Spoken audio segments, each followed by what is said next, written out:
Ya, TikTok sama IG. Betul.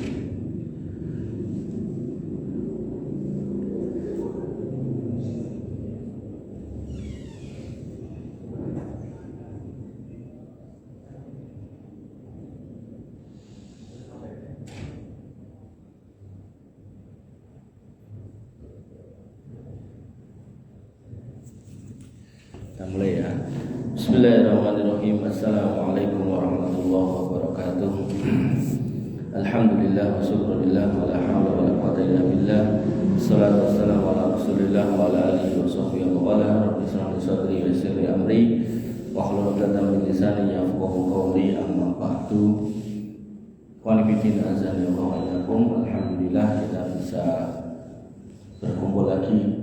Dan kumpulnya nyantai aja, sambil makan boleh, minum boleh, yang penting mendengarkan. Dan kita dengan materi yang sangat krusial, sangat fundamental, sangat mendasar, yaitu akidah. Dan akidahnya saya ambilkan dari orang yang termasuk baik atau bahkan terbaik di kalangan umat ini. Jadi di dalam Islam itu ada 4 madhab. Madhabnya ada 4. Madhab apa aja? Ayo mas. 1 madhab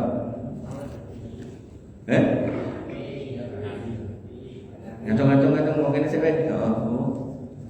Hanafi sebelah. Hanafi siapa imamnya? Hanafi imamnya siapa? Imam Abu Hanifah. Ini sebelah ini Maliki imamnya ya Imam Malik bin Anas. Sebelahnya madhab siapa? Syafi'i imamnya ya Imam Syafi'i. Ya yes.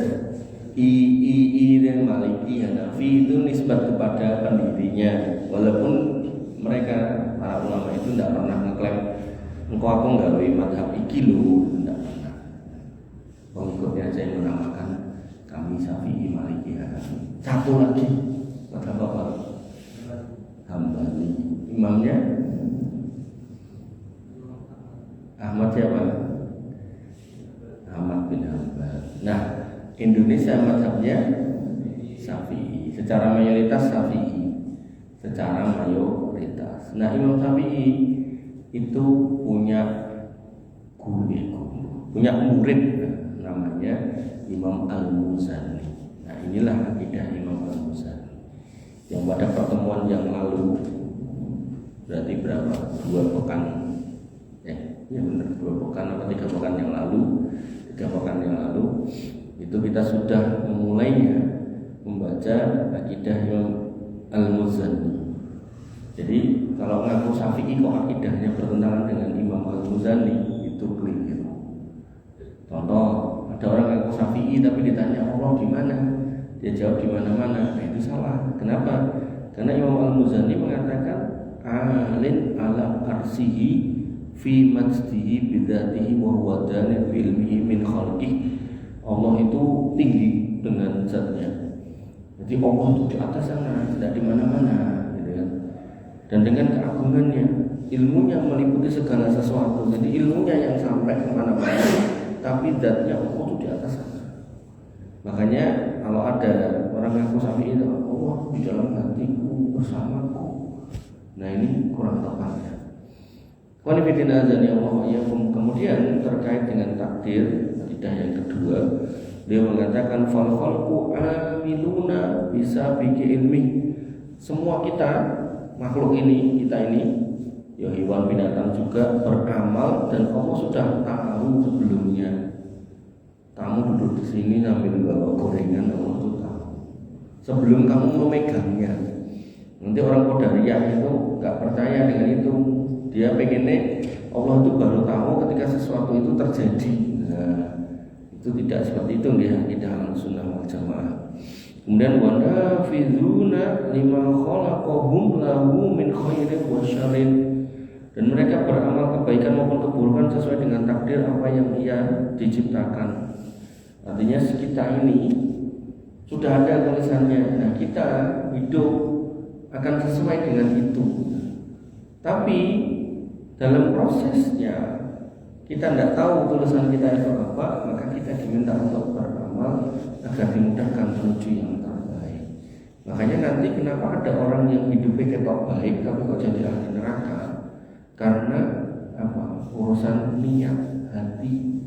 Makanya ada dua hadis yang depannya itu sama tapi buntutnya atau belakangnya itu beda. Yang pertama, innamal a'malu binniyat. Amal itu dinilai dari niatnya, sehingga kalau kita itu mau beramal ya niatnya harus ikhlas. Nah, yang kedua, wa innamal a'malu bi khawatimiha, dan akhir hidup kita itu juga menentukan, gitu loh. Makanya agar kita itu sampai akhir jalan kita itu benar baik, maka kita harus selalu mengikhlaskan jalan hidup kita untuk Allah Subhanahu wa taala. Jadi kalau ngaji ya lillahi ta'ala, tahfidz ya lillahi ta'ala, apapun. Kalau kamu nanti pun akhirnya menjadi pendakwah ya dakwah ya lillahi ta'ala gitu. Soal nanti kemudian kamu mendapatkan sesuatu dari itu yang kamu kerjakan, ya maka itu bagian dari nikmat Allah. Tapi jangan dijadikan sebab utama gitu loh. Misalnya kamu hafid Quran, terus ada dua masjid nawari kamu, mas jadi imam di tempat saya. Kamu nanya, dan dengan nanti ngasih saya berapa? Ya kita mampunya 1 juta mas. Terus ada masjid kedua nanya, mas mau imam di tempat saya? Dan jenengan nanti ngasih berapa? 1,5 juta. Pindah 1,5 juta. Nah disitulah kelihatan motivasi dunia. Tidak boleh seorang korek, seorang dai seperti itu tidak boleh. Artinya kalau memang kita itu pas diminta dan kita sanggup bisa punya waktu datang. Soal kemudian Allah mereka menyiapkan memberi atau tidak ya kita tidak usah pikirkan, tidak usah pusingkan. Allah yang kemudian akan menjaga kita dan keluarga kita. Makanya kembali ke sini kita tidak tahu takdir kita itu apa. Makanya diminta bahwa umiru kita ya butuh di sini lahuddin. Ketika kamu harus beragama maka ikhlaskan semua lillahi ta'ala. Agar apa? Agar akhir hidup kita itu baik gitu.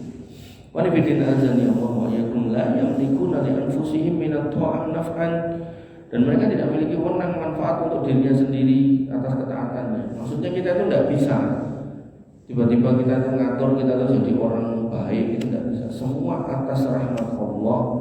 Wala yajiduna ila sarfil maksiyati an hadafan, dan kita juga tidak bisa menjadi orang yang memastikan semua maksiat itu kita bisa singkirkan, tidak bisa. Makanya setiap hari kita diminta untuk meminta hidayah kepada Allah. Ihdinas siratal mustaqim, ya Allah tunjukilah kami jalan yang lurus.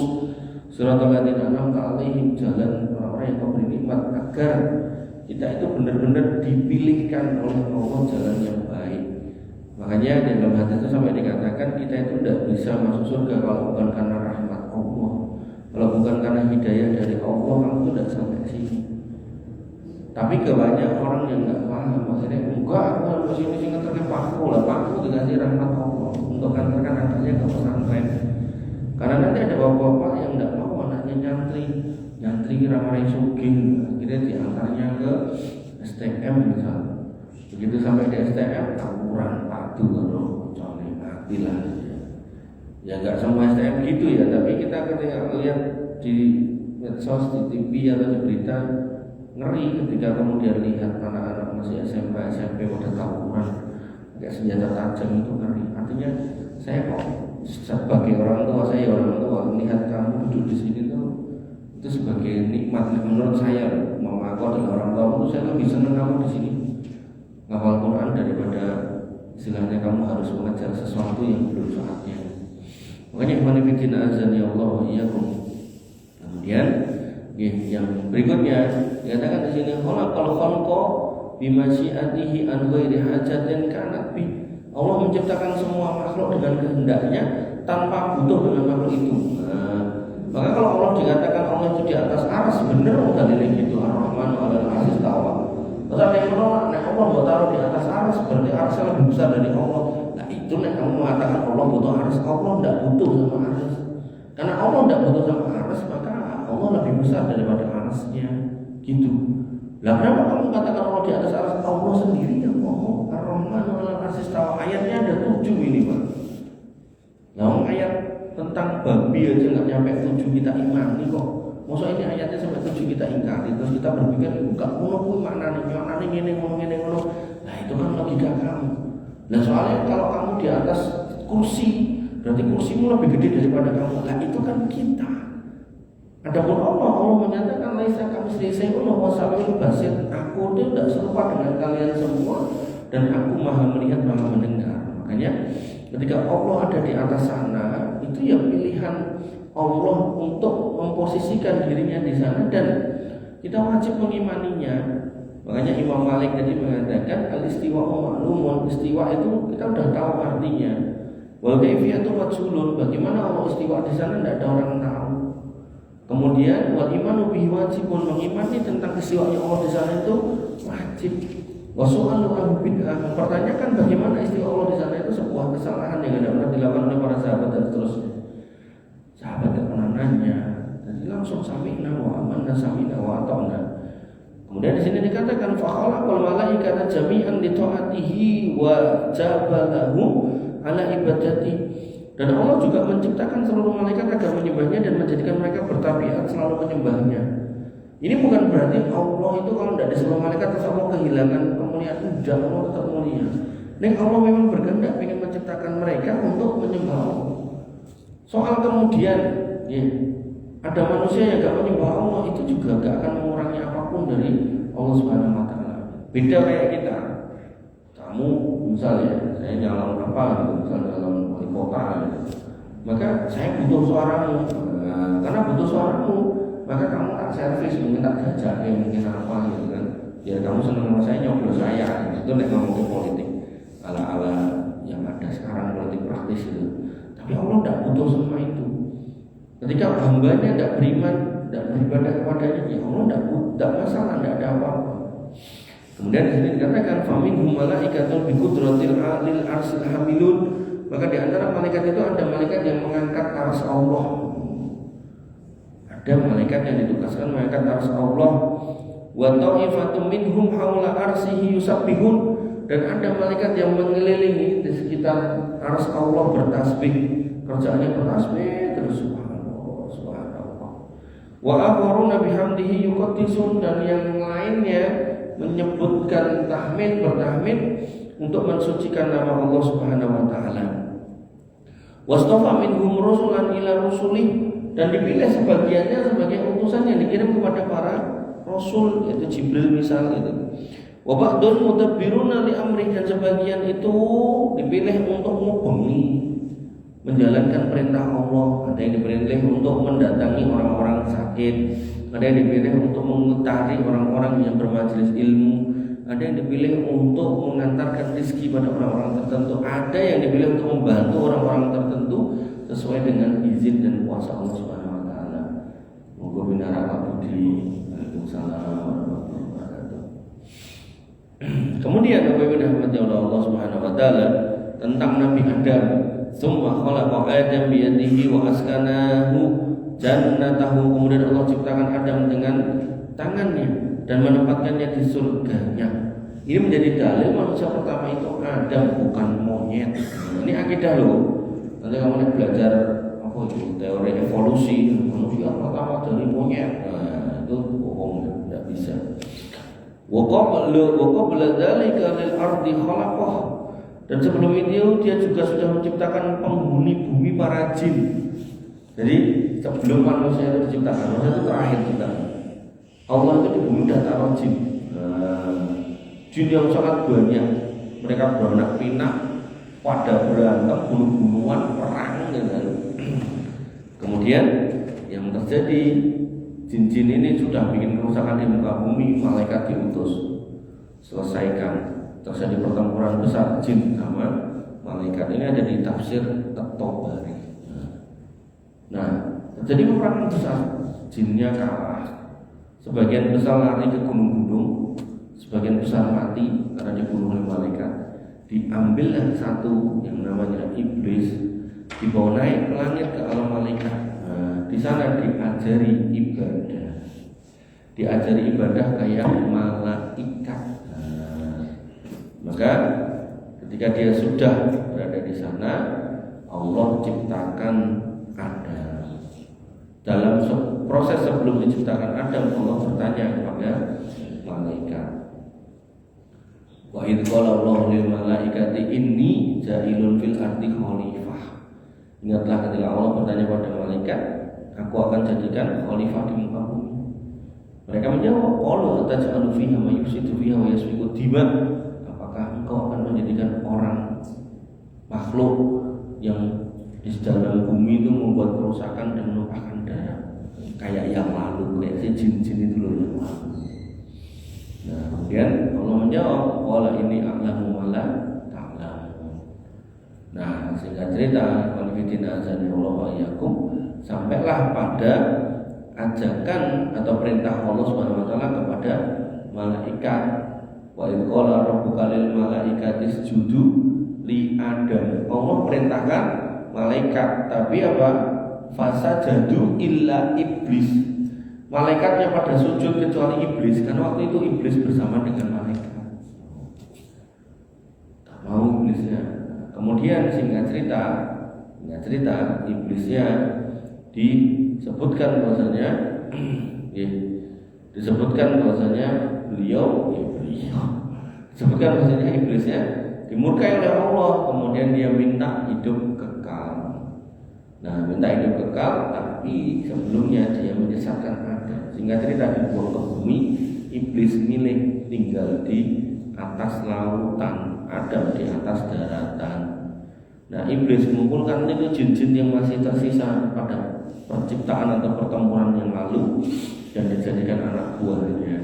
Nah, jin-jin yang membersamai iblis itu namanya syaitan. Nah, jin yang tidak mau menjadi pengikutnya iblis yaitu namanya jin yang beriman atau jin muslim. Makanya ikhwan fillah azza wa iyyakum, kenapa iblis memilih tinggal di atas lautan? Karena dia pengen kayak Allah.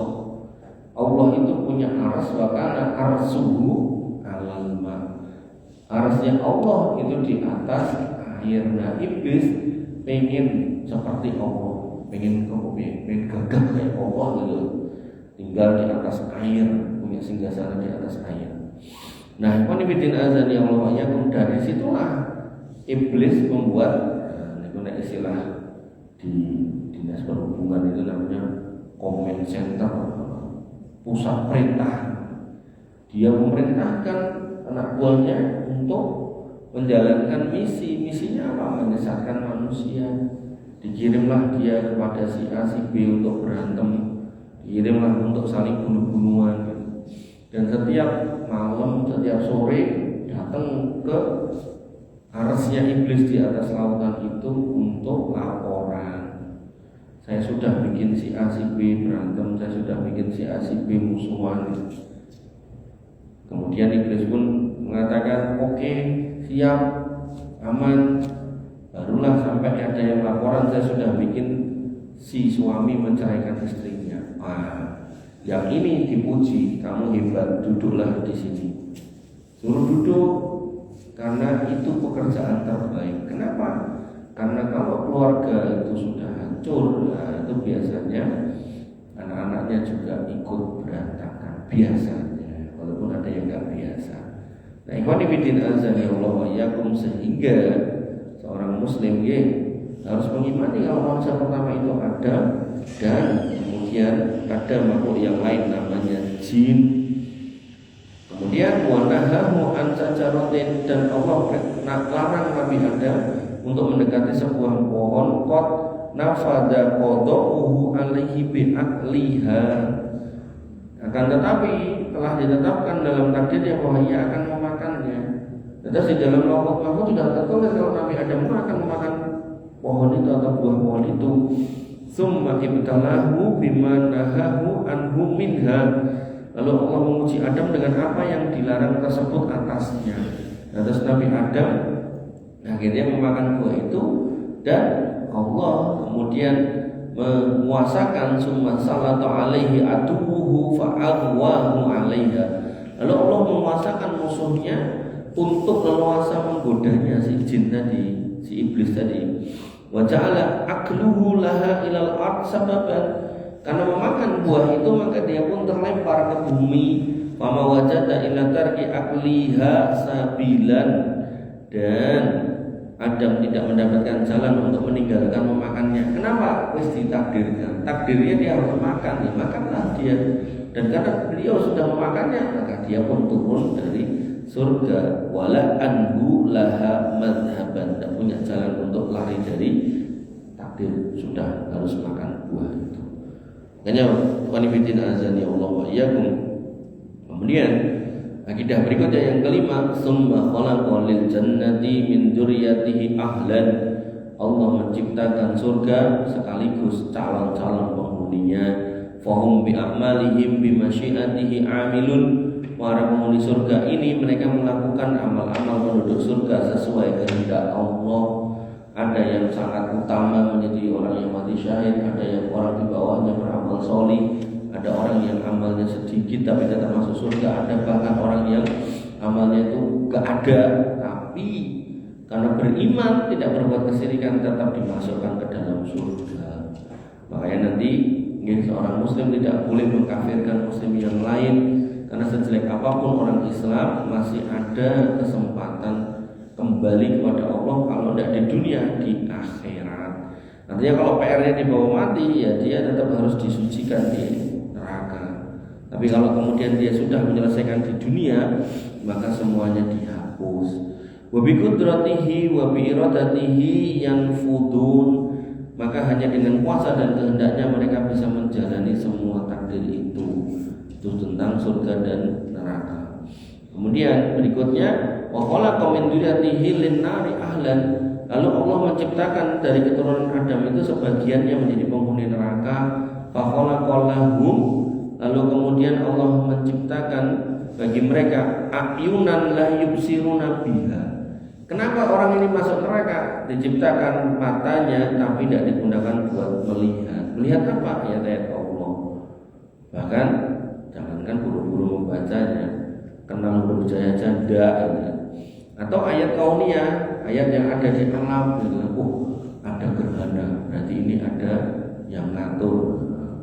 Malah bukan punya pendapat itu, malah mikirnya ada gerhana, bulannya timplok foto. Wah, itu keyakinan khurafat. Wa adanan la yasma'una biha, dan dia menjadi penghuni neraka karena punya telinga tidak digunakan buat mendengar. Ada adzan tidak dengar, ada orang pengajian yang tidak dengar, ada orang khutbah Jumat dia Jumatan tapi nyari tempat yang enak buat apa mas? Buat tidur, nggak boleh ya.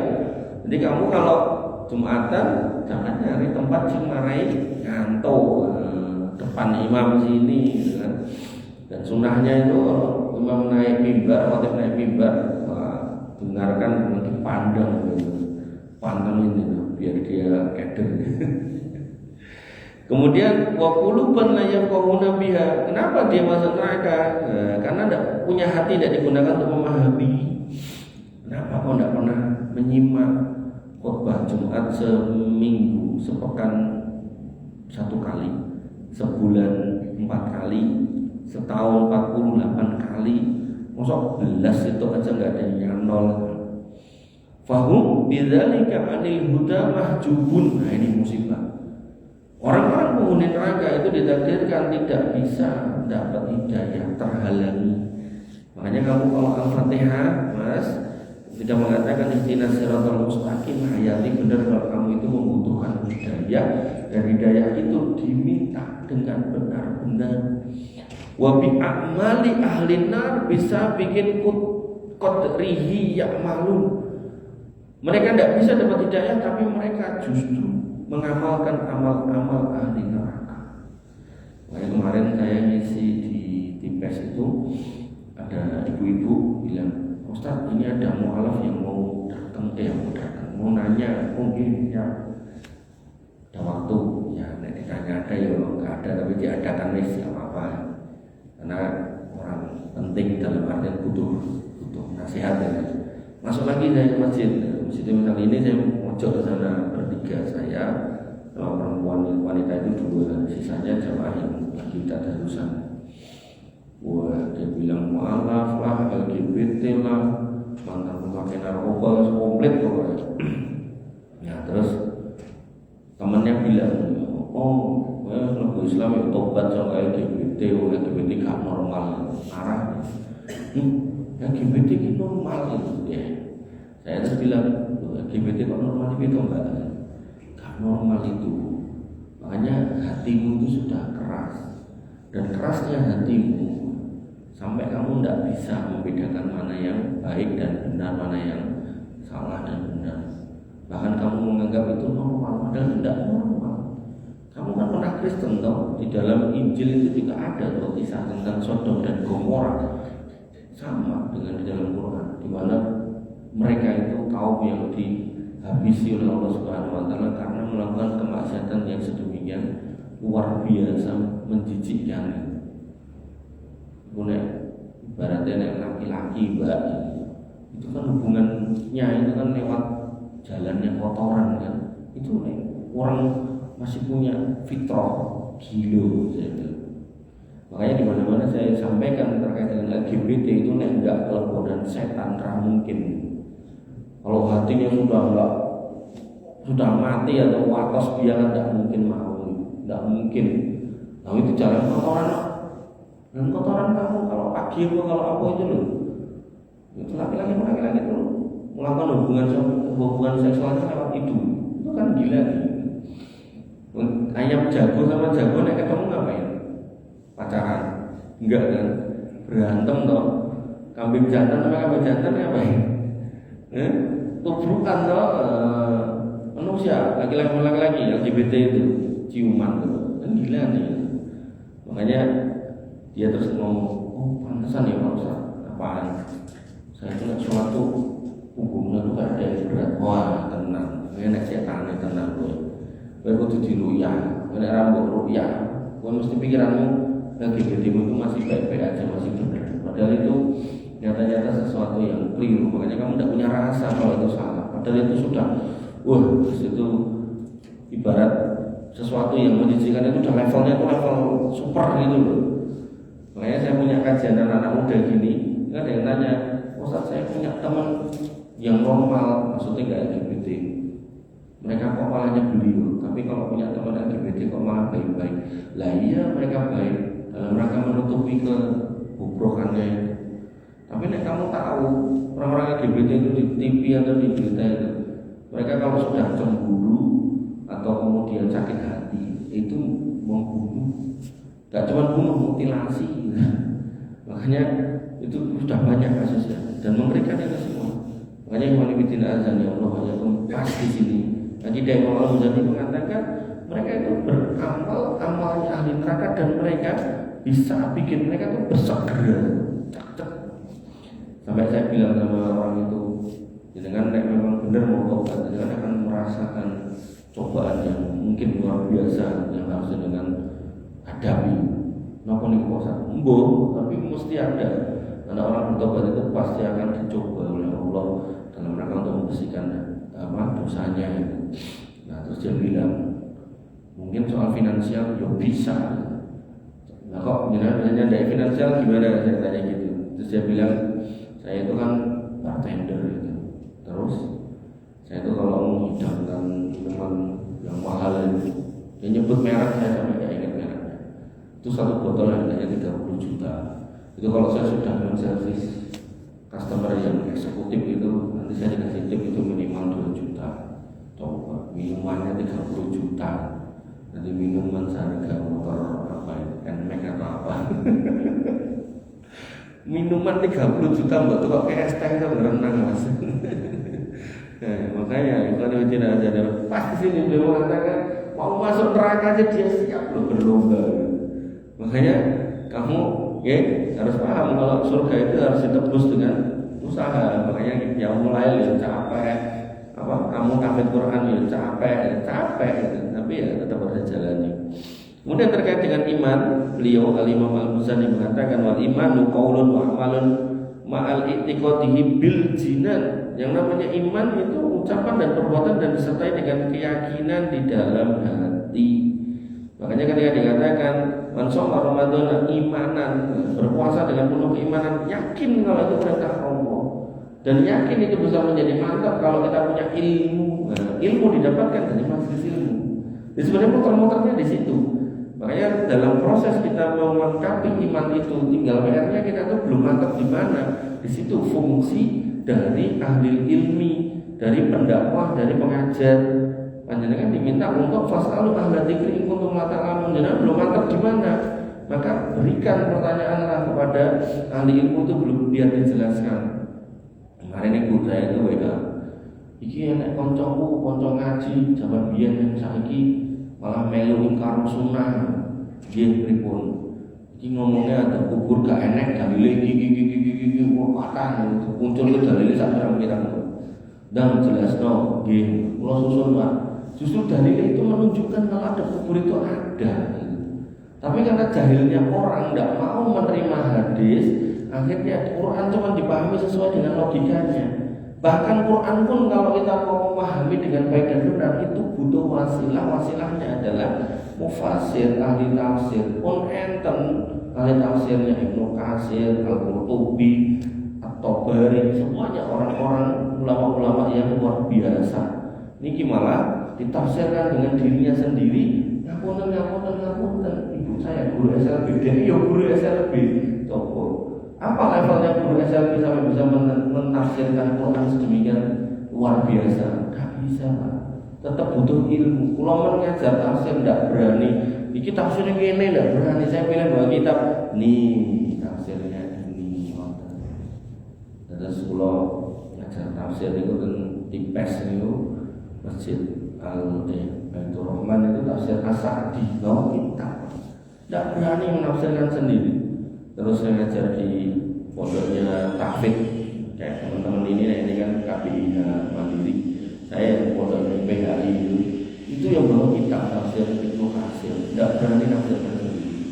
Makanya Bapak Ibu rahmatullah Allah Subhanahu Wa Taala saya sampai terakhirnya saya bilang sama ibu saya, terus kau usah bilang dia itu orang kayak gitu. Dengan malah nanti sambung-sambung. Nah, tapi benar-benar Allah Subhanahu Wa Taala. Makanya iman itu terucap dan teramalkan, sehingga nanti disebutkan bahwasanya ya ayyuhalladzina amanu, hai orang yang beriman, kutiba alaikumusiyam kama kutiba alal ladzina min qablikum la'allakum tattaqun. Maka imannya di dalam hati dibuktikan dengan amal, yaitu berupa puasa. Makanya kalau orang ngaku iman kok nggak puasa, maka dipertanyakan imannya. Ngaku iman kok nggak sholat, dipertanyakan imannya. Kafirkah? Belum tentu, tergantung kondisinya. Kalau dia masih mengimani wajibnya amal itu, dia tidak kafir, tapi ada dalam posisi iman yang sangat-sangat rendah. Tapi kalau dia mengatakan aku gak puasa soalnya gak wajib, aku wajib gue kafir, nah itu baru batal sadar. Lah apa ada orang seperti itu? Ada. Mereka membagi Islam itu dalam pembagian 3. Yang pertama syariat, makrifat, terus yang satu lagi apa? Hakikat, syariat, makrifat. Pokoknya 3 itulah. Jadi kalau yang masih syariat kayak kita itu masih menjalankan ibadah. Tapi yang sudah makrifat enggak.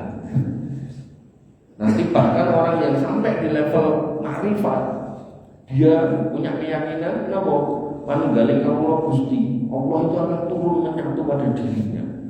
Nah ini kita jangan klaim orang 1000. Nah Allah itu menyatu pada yang mana yang benar? Padahal Allahnya itu satu. Terus 1000 orang yang kayak gitu, yang benar yang mana? Apakah Allah bisa membelah diri? Kan tidak mungkin. Makanya benar-benar Allah Subhanahu Wa Taala, orang-orang seperti itulah orang-orang yang jatuh dalam pemahaman yang luar biasa, keliru, orang-orang sufi gitu. Nah, maka pentingnya belajar akidah jangan sampai seperti itu. Kemudian qaulun bil lisan wa amalun bil jawarih wal arkan wa huma siyanin wa nadhamani wa qarinani la nufarriqu bainahuma, yaitu yang namanya perbuatan dan ucapan itu semua saling terkait, beriringan, dan kita tidak membedakan. Makanya kalau kemudian ada orang ngaku iman, tapi kok kemudian dia mengucapkan kalimat kekufuran, ya tidak boleh.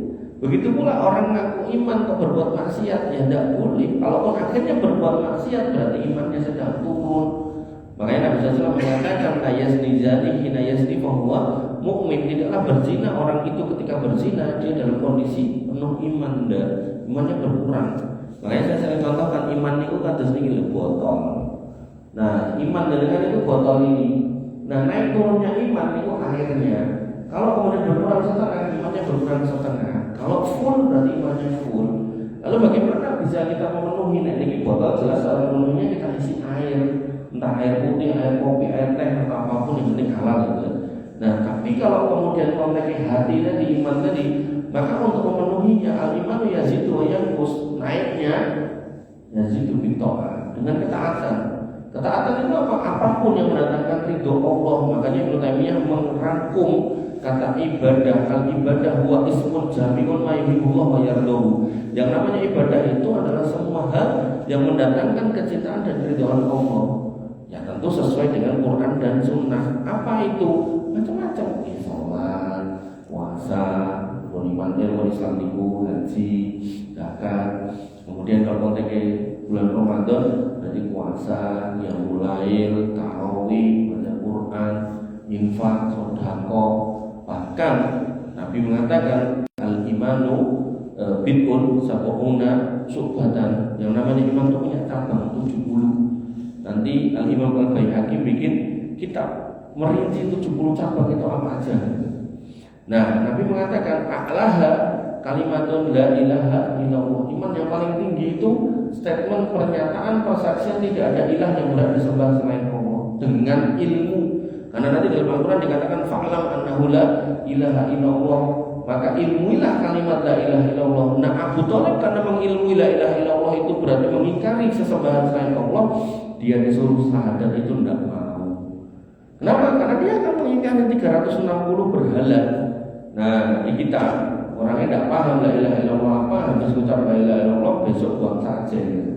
Maka kalau kita mengilmui itu, kita tidak akan masuk wilayah-wilayah yang bertentangan dengan ketauhidan. Kita tidak akan bersentuhan dengan dukun kalau kita paham itu la ilaha illallah. Tidak akan datang-datang ke gunung Kemukus. Bahkan untuk mendapatkan itu ritualnya dia harus berzina yang dilakoni. Ini dibumboni, ada wudunya, ada mandi janabahnya, ada sholat apa gitu, pokoknya aneh-aneh gitu. Bahkan ada bacaan-bacaan kalimat-kalimat yang bagus, yang mulia, entah tahlil itu, entah kemudian sholawat itu, dibungkus dengan itu untuk sugih. Coba. Makanya Bapak Allah Subhanahu Wa Taala. Nah, ketika sudah mengilmui itu, maka diaplikasikan. Nah, itulah yang namanya iman. Makanya kalau ada seorang Gus dia ngomong, aku wong iman, dan Natal teko, sik dhewe sing ngucap selamat Natal ning tanggo Katolik Pak Fulan, kuwi aku ora kancane Katolik aku. Dan itu tidak mengkarui imanku. Nah, itu dusta. Tidak mungkin bisa seperti itu. Kenapa? Karena tadi al-iman yazidu wa yanqus. Tapi dia namanya pintar berretorika. Dia pun mengatakan, kalau aku mengucapkan selamat hari pahlawan, imannya aku terus jadi Avenger, kata dia. Ya udah toh, aku ya tetap ngimiki. Itu menurut dia. Memangnya aku mengucapkan selamat hari ibu, aku jadi ibu-ibu kan yaudah, aku ya tetap ngimiki menurut dia. Tapi menurut Allah Subhanahu Wa Taala apa? Ucapan-ucapan seperti itu tidak diterima oleh Allah Subhanahu Wa Taala. Takatu samawati yatafattarna minhu wa tansaqul ardu wa takhirul jibalu hatta. Hampir-hampir langit itu tak belah, tak bleke kowe. Kemudian tanah itu tak bikin ambles dan kamu juga ke situ. Gunung itu tak hancurkan biar kamu juga ikut hancur. Kenapa? Anta aulir rahmani walada. Ucapanmu itu mengatakan Allah itu punya anak. Dan ucapan mengucapkan Allah punya anak itu salah satunya ya selamat hari Natal. Makanya ucapan selamat hari Natal itu dengan kita ini di tanggal atau bulan-bulan itu musibah itu banyak. Oh, kenapa ya? Tadi sebenarnya peringatan dari Allah nek kita ke manusia tidak bisa menghentikan bencana. Satu tawa lemah. Makanya kalau kemudian Allah kirim bencana, maka pastikan kita dalam berakidah, dalam posisi akidah yang benar. Jangan sampai makin ngancani orang Nasrani Natalan bareng lalu kemudian kena banjir, kena longsor, alhamdulillah. Makanya iman fillah azani Allah wa iyyakum, pentingnya akidah yang benar. Delalah juga yang dikasih bencana itu tempat-tempat di mana mayoritas kaum muslimin ada. Jadi orang Nasraninya, orang non-Muslimnya, loh kayak masih ada orang Islam, malah gitu. Nah kenapa kok gitu? Ya lu aku ayyukum ahsanu amal. Allah pengen tahu mana di antara kita yang tetap istiqomah, mana di antara kita yang tetap berakidah benar. Makanya sungguh sedih ketika ada pendakwah di Jawa Timur atau mana itu yang mengatakan Aceh kena 2 kali bencana karena mau merdeka. Tidak ada hubungannya. Justru kalau kita baca tentang hadis-hadis orang yang mati syahid itu salah satunya karena kena air bencana atau tenggelam. Kemudian yang kedua karena ketimpa itu bisa longsor segala macam. Sehingga kalau kita mau mengambil hikmah di balik bencana itu, umpama dalam kasus tsunami yang lalu meninggal orang Aceh itu menurut yang saya baca 250.000 orang. 250.000 orang itu berarti mati syahid semua. Kalau kita husnudzon secara umum, walaupun nanti mungkin di antara 250.000 itu ada orang kafirnya, mungkin ada orang yang lagi maksiat, tapi ala kulli hal itu orang muslim secara umum masih syahid semua. Nah orang yang mati syahid itu boleh dikasih hak untuk ngajak 70 orang anggota keluarganya. Ayo 250 dikali 70 kira mas 250 dikali 70, nolnya dikasih 1 sudah 2.500, berarti 2.500.000. 25 kali 7 berapa itu? 25 kali 7 175. 175 ditambahi 05 berapa? 17,5 juta orang Aceh itu bisa diajak masuk surga. Coba, itu kan nikmat. Makanya Bapak Ibu Allah Subhanahu wa taala di balik musibah itu mesti ada nikmat. Sama kayak seorang wanita punya anak kekuburan, anak meninggal sampai 2 kali 3 kali, kata Nabi, dia si anak ini yang meninggal sebelum balik akan menjadi hijab buat orang tuanya dari api neraka. Nanti dalam hadis yang lain akan menjadi syafaat yang ngajak orang tuanya masuk surga. Walaupun di dunia kita kehilangan, tapi di akhirat itu akan menjadi kebaikan buat orang tuanya. Maka iman fillah azani Allah wa iyyakum kembali ke sini, maka dikatakan la imana illa bi amal. Tidak sah iman kita ngaku iman kok gak sholat, tidak benar. Wala amal illa bil iman, ngamal tapi tidak iman ya tidak sah. Makanya nanti ada di video itu anak kecil, orang tuanya Nasrani, dia Nasrani, bilang sama bapaknya, Pak, pinjem sarung, belum mau kemana? Mau taruhan sama temannya. Nasrani, maka tidak sah ibadahnya kalau belum masuk Islam. Karena yang mengesahkan ibadah itu syarat pertamanya adalah harus beriman. Baru kemudian level keduanya ikhlas lillahi ta'ala, level ketiganya yaitu mengikuti sunnah Nabi Muhammad SAW. Wanibidina azani Allah wa iyyakum.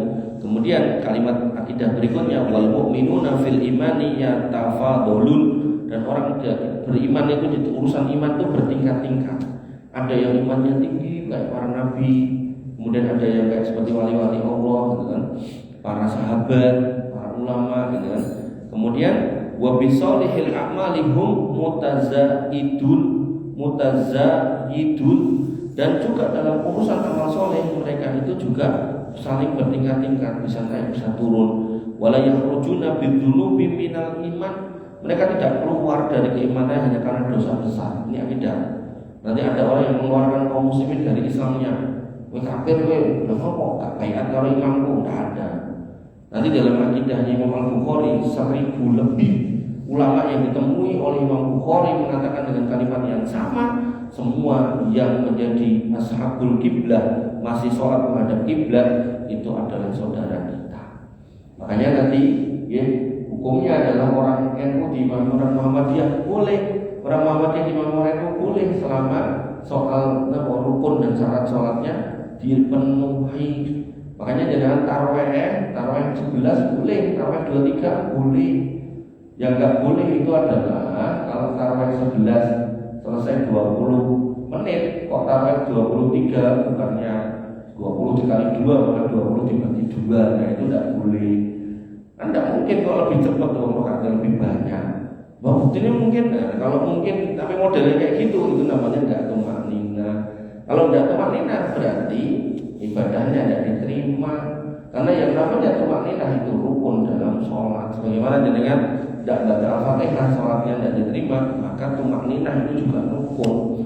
Kalau sholatnya Allahu Akbar, alhamdulillah, amin, Allahu Akbar, Allahu Akbar, nah itu tidak bisa, tidak bisa diterima sama seperti itu. Makanya kita pakai perkalian gampang aja, 23 dibagi 11 kita menit 2. Berarti kalau kita dari yang 11 misal biasanya 20 menit, 20 menit atau 30 menit, ya kalau kita pindah ke 23 ya dikalikan 2, bukan malah dibagi 2. Nah, kembali ke sini. Sehingga seorang muslim tidak boleh mengkafirkan orang Islam apapun, ya, tidak ormas tidak boleh mengkafirkan, ya. Wala yukafiruna birukubi kabiratin wala isyanin. Mereka tidak dikafirkan karena dosa besar maupun maksiat yang dikerjakan. Tukang mendem kafir tidak bisa. Karena orang yang mampu itu dosa besar dan dosa besar tidak sampai pada kekafiran. Oh tapi dia itu tak kafir ya, lah piye? Nah, soalnya tak takoi, nek menurutmu iki komer iki haram ora gak haram. Nah, baru nek ada pernyataan seperti itu menghalalkan yang haram atau mengharamkan yang halal, nah itu bisa membatalkan syahadat. Jadi harus ditanyai satu persatu, tidak bisa kemudian dikopiawi ya. Semua orang mendem kafir tidak bisa. Kami bilang Allah Subhanahu wa taala, walan nujibu limuhsinihimil jinan ba'daman aujaba lahu Nabi sallallahu alaihi wasallam. Dan kita tidak memastikan memvonis orang-orang soleh dari mereka sebagai penghuni surga. Tidak bisa. Makanya kalau ada orang mengagungkan kuburan, dalam kuburan, udah kan masuk surga, tidak bisa. Dia kan ahli surga, tidak bisa. Kenapa? Jangan lupa ada 3 tipe manusia. Ini manusia-manusia hebat ya. Yang nanti pertama kali akan didatangkan pada hari kiamat satu seorang mujahid yang mati syahid, ahli surga kan.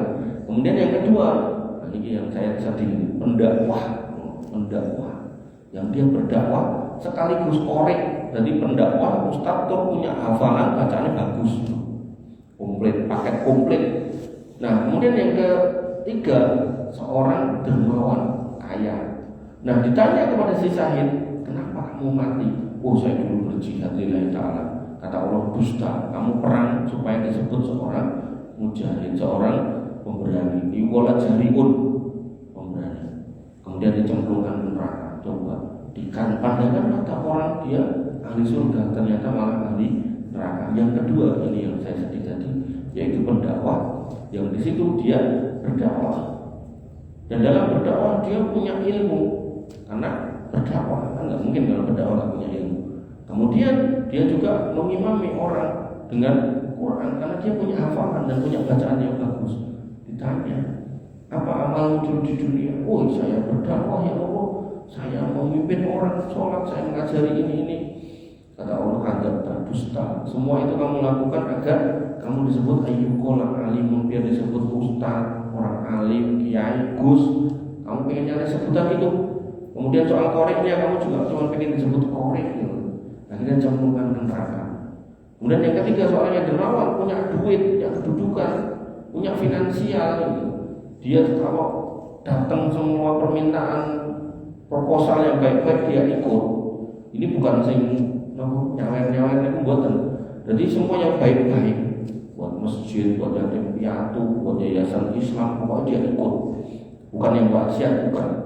Ketika ditanya oleh Allah, apa yang kamu lakukan? Kami berdakwah, bersedekah ya Allah, pada jalan yang kau ridhoi, untuk masjid, untuk semua kebaikan. Kata Allah, kadzab dan dusta. Kamu melakukan itu ayyukola jawadun, biar disebut jawad, orang yang dermawan. 3 orang utama ini dicemplungkan neraka. Makanya Bapak Ibu rahmatullah Allah, di sini Imam Al-Ghazali mengatakan, wala nujidu limuhsinihimil jinan ba'da man aujaba lahu Nabi SAW. Bahasanya kita tidak bisa menetapkan seseorang itu sudah menjadi ahli surga, tidak bisa. Makanya ketika kita mendapati orang tua kita yang soleh masuk di dalam kuburnya, kita berdoa semoga beliau masuk surga, dimudahkan ke sana. Kita tidak boleh mengklaim bapakku sergap sholat, jadi mesti mlebu surga. Memastikan itu wilayah Allah, wilayah kita mendoakan. Makanya nanti dalam fikih itu menyebut orang mati dengan almarhum itu kurang tepat. Karena almarhum itu artinya yang dirahmati, sudah dipastikan. Ini kurang tepat. Yang benar si fulan rahimahullah, itu yang benar.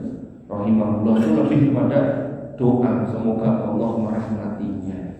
Itu nek laki-laki, nek perempuan rahimahullah, semoga Allah merahmatinya. Sebenarnya yang benar ngoten niku nek secara bahasa. Tapi ya mungkin itu proses lah untuk berubah karena sudah berpuluh-puluh tahun kita pakai itu.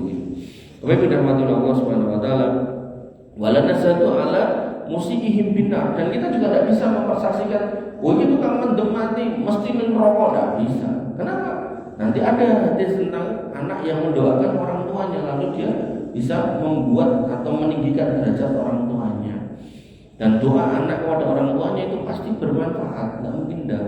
Barangkali loh dia punya anak yang baik, bapakku mendem, tukang mendem, mati mendem, terus tak dongake dia tiap hari mendoakan. Akhirnya bisa jadi bapaknya diangkat derajatnya. Di kampung bapak saya itu di Karanganyar itu ada bapak sama anak itu kompak mendem. Begitu bapaknya mati, anaknya tobat. Jadi saya pernah papasan tuh dia pakai baju koko dari masjid, saya kaget ya. Yo buatan najeng kula pepun buatan kula lurui buatan maksudnya tumben buatan paten. Maksudnya saya kaget. Bisa ini ya. Alhamdulillah. Saya yakin dia doakan bapaknya gitu. Makanya Bapak Ibu rahmatullah Allah Subhanahu wa taala, ini akidah. Nah, kemudian terkait dengan Al-Qur'an, ini pun jam 11 ya. Pak Imamnya sudah datang. Tentang Al-Qur'an, Mas, lihatin. Nanti Nek Imamnya sudah datang kabarin. Sudah jam 11 ya. Kamu halo lihatin. Tanya ini Pak Sidik. Datang belum? Kok ke sana? Kemana kamu? Muter dari sini bisa muter. Pahala dikenukan. Nah, tentang Al-Qur'an, Imam Al-Ghazali mengatakan wal Qur'anu kalamullah. Al-Qur'an itu firman Allah Azza wa Jalla wa min ladunhu, dan berasal darinya. Sehingga Al-Qur'an itu tidak bisa disifati hanya sekedar tulisan. Benar memang tertulis di kertas, benar memang ada mushafnya jangan bisa tenteng-tenteng, tapi isinya itu kalamullah. Karena kalamullah maka tidak bisa dirubah, tidak bisa diotak-atik. Udah datang? Oh udah. Satu kali lagi. Walaisa bimakhluqin fayabida, dan bukan makhluk yang akan sirna. Makanya nanti ada muncul kelompok Mu'tazilah yang mengatakan Quran itu makhluk. Tujuannya apa sih? Tujuannya ketika kita ini makhluk, maka sebagai makhluk kita itu bisa melakukan kekeliruan, kesalahan. Nah, orang mengatakan Quran itu makhluk, bahayanya ketika diiyakan, maka dia akan mengatakan berarti ada kekeliruan, kesalahan, sehingga bisa dikoreksi, dievaluasi. Dan inilah kebiasaan orang-orang Islam liberal itu seperti itu. Terus